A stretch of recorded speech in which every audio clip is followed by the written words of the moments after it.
Hello students, स्वागत है आप सभी का हमारे यूट्यूब चैनल पर जिसका नाम है सौरभ क्लासेस।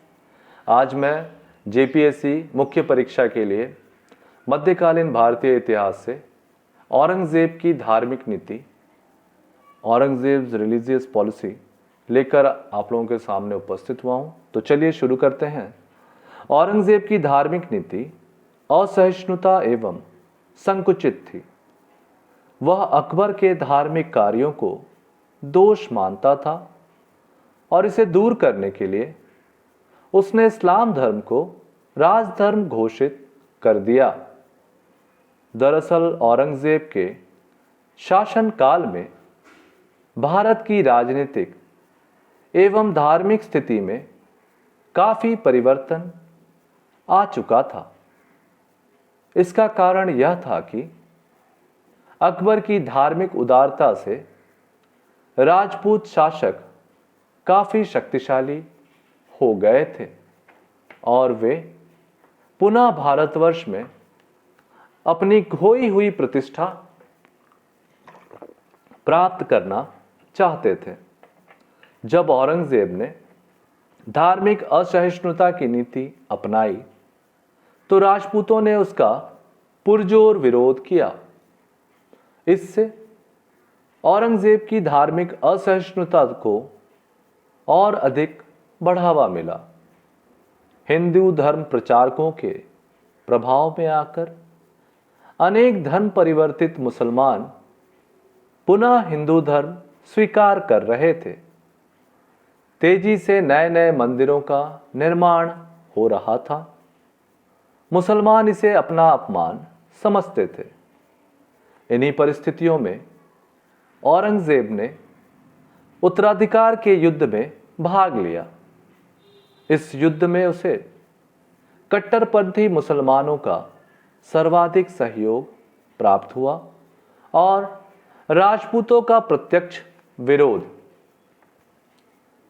सत्ता पर काबिज होने के बाद औरंगज़ेब ने अकबर द्वारा शुरू किए गए सभी नियमों को बंद कर दिया जो इस्लाम विरोधी थे।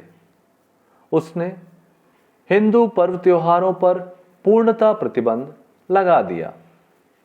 उसने इस्लाम को राजधर्म घोषित किया और हिंदू बने मुसलमानों को पुनः मुसलमान बनने के लिए दबाव बनाना शुरू किया। उसने शराब, भांग को निषेध करवा दिया। संगीत पर पूर्ण प्रतिबंध लगाकर उसे राज दरबार से बाहर निकाल दिया। वैश्यावृत्ति को प्रतिबंधित करके स्त्रियों को मस्जिद जाने पर प्रतिबंध लगा दिया। पुराने मस्जिदों की मरम्मत एवं नए मस्जिदों का निर्माण करवाया। इस तरह उसने कुरान के नियमों और आदर्शों के अनुसार शासन करने का प्रयत्न किया। लेकिन औरंगज़ेब के ये प्रयत्न समान रूप से सफल नहीं हुए। संगीत को प्रतिबंधित किया गया, परंतु फिर भी इस काल में सरदारों एवं सामंतों ने संगीतज्ञों को संरक्षण दिया।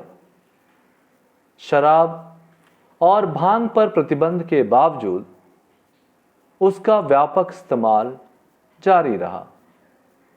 वैश्यावृत्ति पर भी पूर्णतः अंकुश नहीं लगाया जा सका।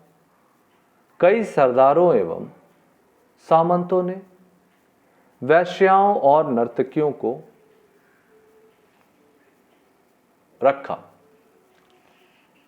औरंगज़ेब ने हिंदुओं को और अधिक अपमानित करने के उद्देश्य से 1689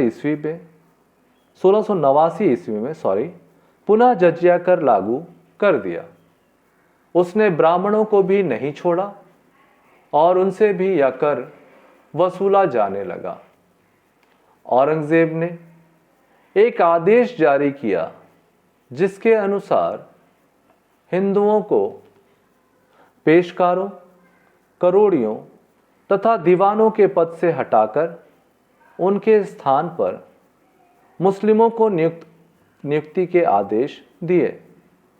परंतु जब इन पदों के लिए योग्य मुस्लिम उम्मीदवार नहीं मिले तो केवल 50% मुस्लिम अधिकारियों को रखना अनिवार्य कर दिया।